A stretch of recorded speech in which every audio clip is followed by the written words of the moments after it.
remarkable accolades in his 4 seasons with the Phillies. His 2 All-Star bids and National League Cy Young Award are just some of the highlights of his illustrious Phillies career. Phillies fans will never forget May 29, 2010, when he pitched a perfect game, only to later throw just the second postseason no-hitter in Major League history in the same year.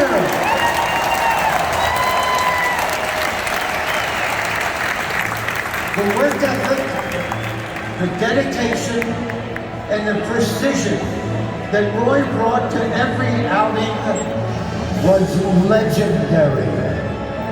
Roy's success as a Philly will forever cast him amongst the very best in the game. Today, we honor his legacy and career and proudly announce that no member of the Phillies will ever again wear number 34.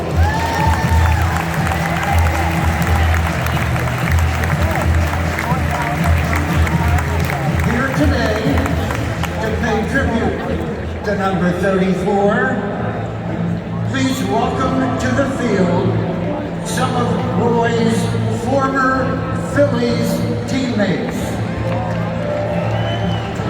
In the Phillies dugout, Phillies infield coach Juan Castro.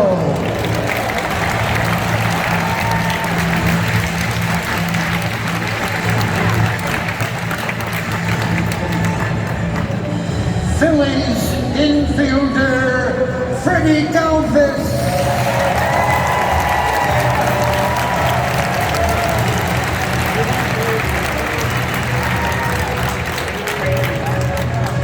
In the Knights dugout, one of Roy's former catchers, Brian Schneider.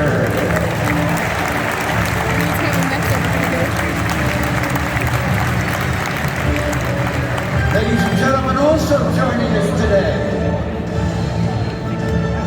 infielder Kevin Franson.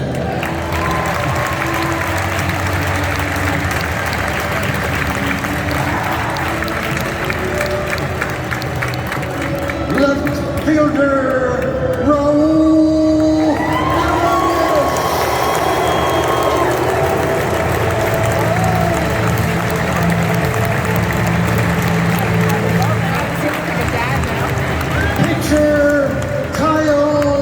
Ibanez.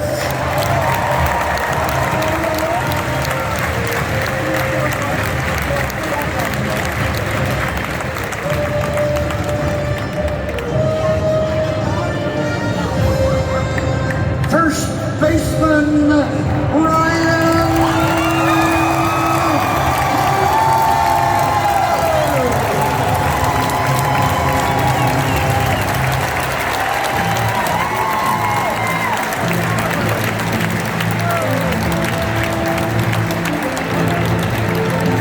Shortstop Jimmy Rollins.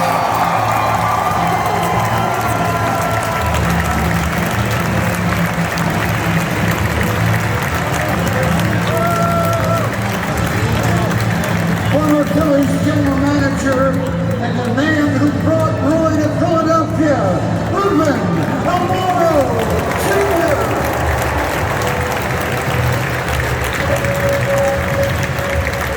Doc's former pitching coach, Rich Dubee.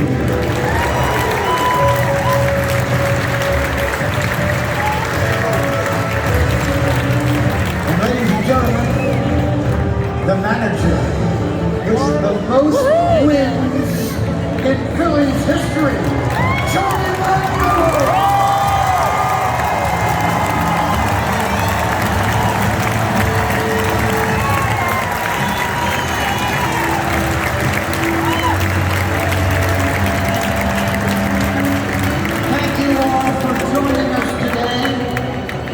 right now, ladies and gentlemen, we'd like to invite to the microphone Raul Ibanez, who has a few words to say about his former teammate, Roy Halladay. Ladies and gentlemen, number 29, Phillies left fielder, Raul Ibanez!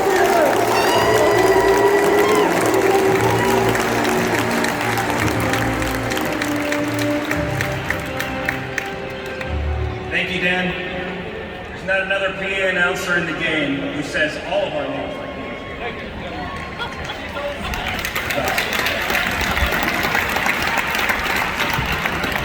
We miss hearing you, Dan. And we miss all the out there in the stands. Thankful to be here. Phillies fans are truly the most passionate fans in the game.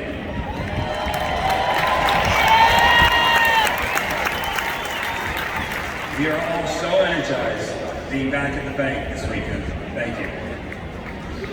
I'm honored to be here today to represent Roy's teammates as the Phillies pay tribute to his historic career. But I am sad to announce today that Brandy, Braden, and Ryan are not able to join us today. Unfortunately, they learned yesterday that a family member tested positive for COVID. They are watching along on the live stream on Phillies.com.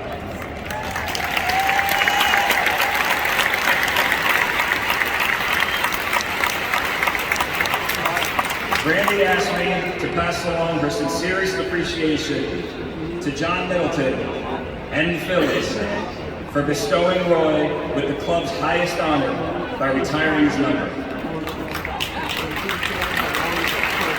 She said Philly will always be their home away from home. Roy certainly had a reputation that preceded him. Before I ever faced Roy, I asked Harvey Dorfman, our mentor, and the author of Roy's favorite book, The Mental ABCs of Pitching, what Roy was like. He told me that Roy was kind, sweet, gentle, shy, and had a huge heart. Then the day came. I stepped in the batter's box, and I realized everything Harvey said about Roy must only apply to him when he's not on the pitcher's mound. That stare. There was nothing like a Roy Halladay stare. Ask all of his victims. There's some here today. Some of you too, right there. Some of you guys. After facing Roy a few times in my career, during one at-bat, I asked the catcher, my friend and former teammate Greg Zahn, if Roy was having any fun on the mound. I said, if I had that kind of stuff, I'd be having a blast. Zahn looks down and mumbles, I don't know. No eye contact, won't look at me, nothing. Greg Zahn was never at a loss for words. Then I looked out to the mound and found a very impatient, fire-breathing dragon that was clearly not amused by the conversation that his catcher was having with the enemy. The next day, I ran into Zahn in the gym, and Zahn says, we're never talking on Doc's Day again, ever. We just left it at that. Fast forward to 2010, when Roy and I became teammates, I learned firsthand that Roy was the most prepared, disciplined, detailed, diligent, focused, fiercest, and hardest working machine of consistency on the planet.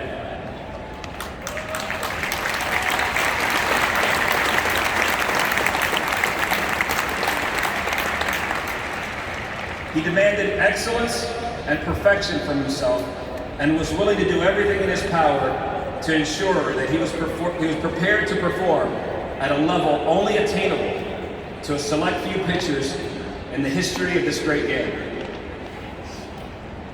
He ran and participated in his own advanced scouting meetings. He kept his own notes, and even at his peak, developed new pitches and found new ways to improve. I used to joke with Rich Dubee, our pitching coach, after Doc's game by saying, great coaching today. Great coaching, Dubes. There he is right there, Dubes. I remember Charlie telling me, during games, there was a moment when Doc was in a jam, Charlie would say, I don't like going out there, Raul. He scares me.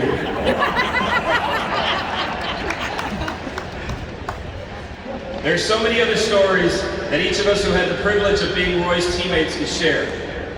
And I guarantee you, there would be one common thread with each of those stories. Roy loved the game of baseball. Roy loved his craft, but not nearly as much as he loved his wife Brandy and his boys Braden and Ryan.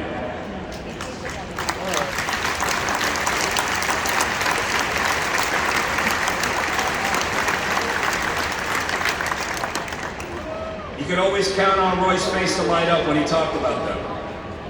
The other thing that you would also hear from his teammates is that his tragic death left a hole in each and all of our hearts. On behalf of everyone who knew Roy, I would like to thank John Middleton and the Phillies organization for preserving his legacy in the great city of Philadelphia. To the late David Montgomery, Ruben Amaro Jr., and Charlie Manuel, thank you for giving Roy the opportunity of being part of this great Phillies family.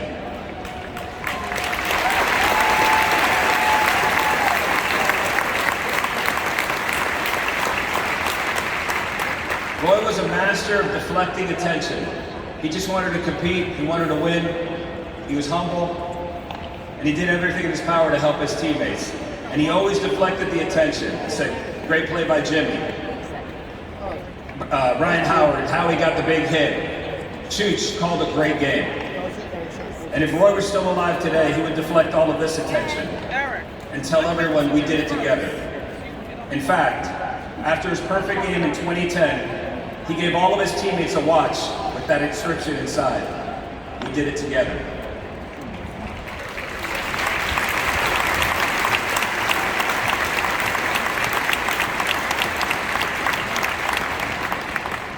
He gave us a material gift, but the true gift was being a part of his masterpieces, being a part of his team, and being a part of his life. Congratulations, Roy.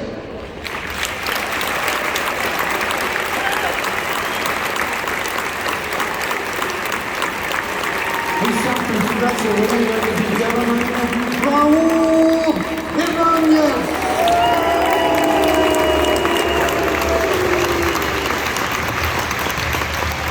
And now, please direct your attention to television for a video tribute highlighting Roy Halladay's tenure in Philadelphia. I just want to welcome Roy and his family. Congratulations to us. I think being able to acquire one of the finest pitchers in all of baseball is something very special for our organization. He is a pitcher that we have coveted for a long time. This guy, evidently right now is the whole package. He's quite a competitor too, I told Ruben. So Ruben made a very smart move by doing the deal with the Blue Jays and getting Roy down here. When the Phillies obviously made that trade, you were shocked because you didn't know how it could get better. You knew he was going to make everybody raise the bar even more. From there, things started happening good for us in our organization and our pitcher staff, of course. It was an easy decision for me. I think once the opportunity came up to be a part of this, it was something I couldn't pass up. I would just say focused, through professional. As a pitcher, I would say example. And more Intense. Fighter. I don't think there's anybody more focused on his task at hand. Halladay, masterful tonight in Philadelphia. You're looking at you and you think, I'm bigger, I'm stronger, I'm in better shape. There's no way this guy's going to hit me. The 1-2 pitch.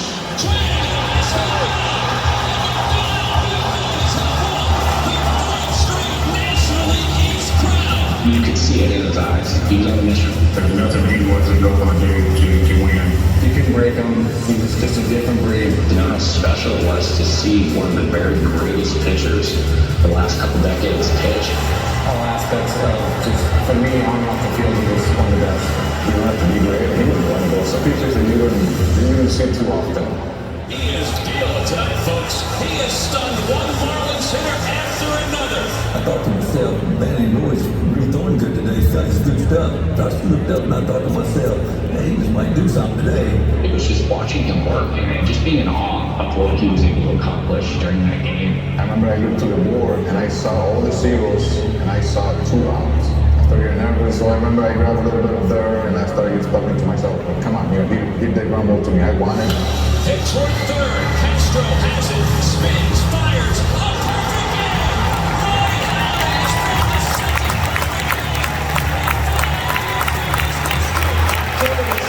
2010, the first postseason game for Roy Halladay. I was just overjoyed and in awe of what he accomplished against the Cincinnati team in the playoffs. Especially in Philly. I mean, you couldn't script it even better. He worked both sides and played like a master, like a heart.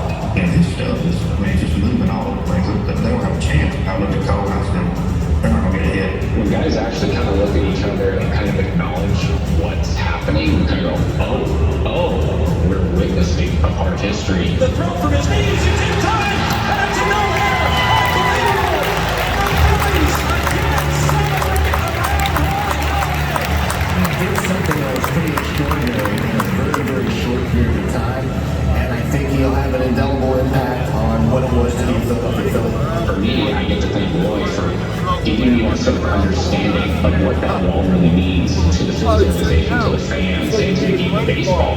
He demonstrated, what kind of pitcher he is over a period of time, and I think it's the correct honor for him to be as a retired number on the wall. He would rather talk about his kids or someone else doing great than himself. And that was tremendous, on the field and off the field. And I hope we remember him as that, as somebody that always wanted to do good for this organization, for this team. Think about Roy, all the stuff he accomplished and all the things he did. He's still just a regular dude, and he's definitely one of the best to do it. Roy was a beautiful person, really. If everyone knew him like I do, he's very special. He was going to be perfect in whatever he did. I want to thank, obviously, the Phillies organization. This is a dream come true for me to play in Philadelphia. So thank you very much.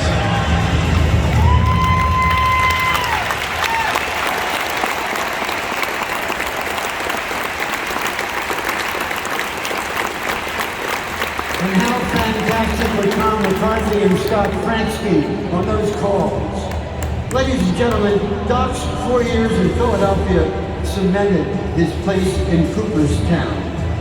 Here today only, on loan from the National Baseball Hall of Fame, the Phillies are proud to display Roy's bronze Hall of Fame plaque.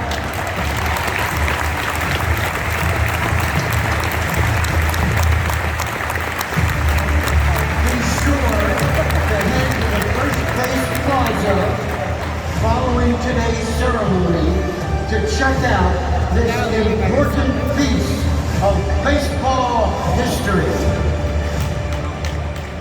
And now, we ask that you please direct your attention to Fanavision as we head to the third base plaza. Phillies managing partner Sean Middleton is joined by Doc's battery mate, Carlos Ruiz, for a very special announcement.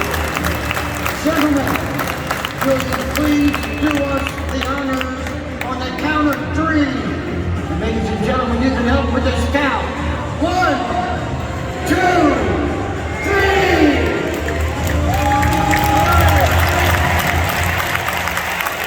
Ladies and gentlemen, this statue will stand permanently alongside Dick Owens, number 15, as a tribute to 2 Phillies greats.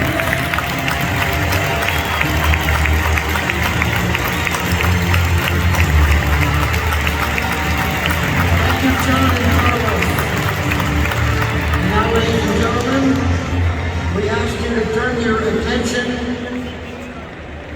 to the brick wall above Ashburn Alley, where the Phillies boast an already impressive landscape of legends. With today's edition, Roy's number 34 will take its rightful place among them. ladies and gentlemen, here this afternoon to help us do just that. Please welcome one of those legends, Hall of Famer, Steve Carlton, who's number 33, also resides on his wall and has the greatness big odds. Lefty, if you would do us the honors. Again on the count of 3, ladies and gentlemen. 1, 2, 3.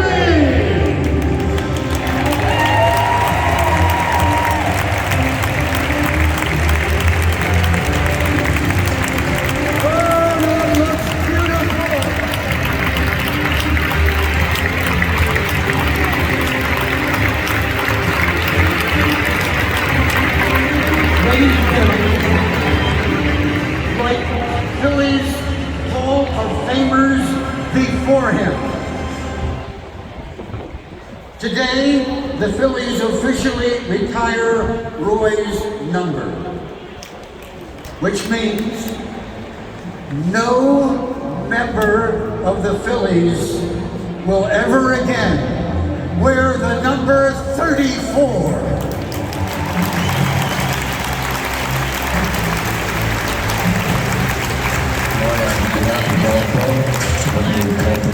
And your family, and your Phillies family. Extremely excited about a new chapter. Once the opportunity came up to be a part of this, it was something I couldn't pass up. Everyone knows what Roy meant to the Phillies. One of the hardest working guys I've ever been around. One of the best pitchers. And one of the greatest guys I've ever been around. You know, for me, it's just attention to detail. I try to make sure I do all the little things, make sure I'm physically ready. That preparation helps me be confident in what I'm going to do every time I go out to pitch. Just watching him over the years, how much he worked. So I think we all know the type of pitcher he was now. Ruiz out to get it. The throw from his knees. It's in time. And it's a no-hitter. Unbelievable. And the Phillies again celebrate around Roy Halladay. He kind of deflected all the attention away from himself.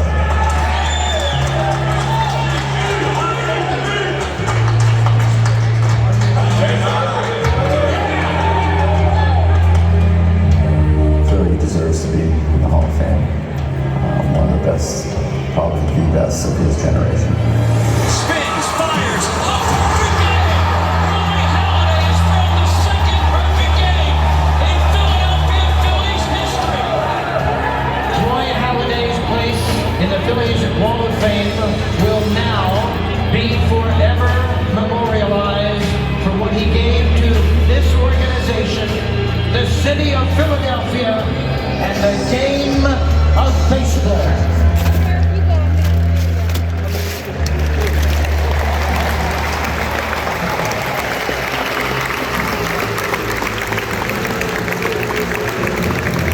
Ladies and gentlemen, one more time. Number 34, Phillies pitcher, Roy Halladay.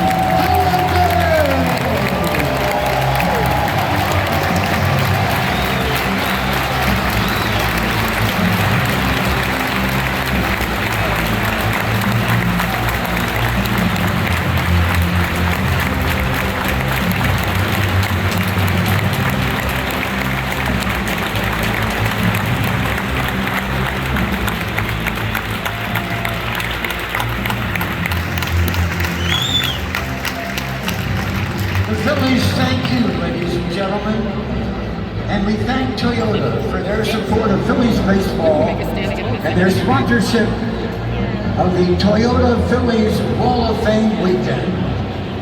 Please direct your attention to Panavision for this brief message.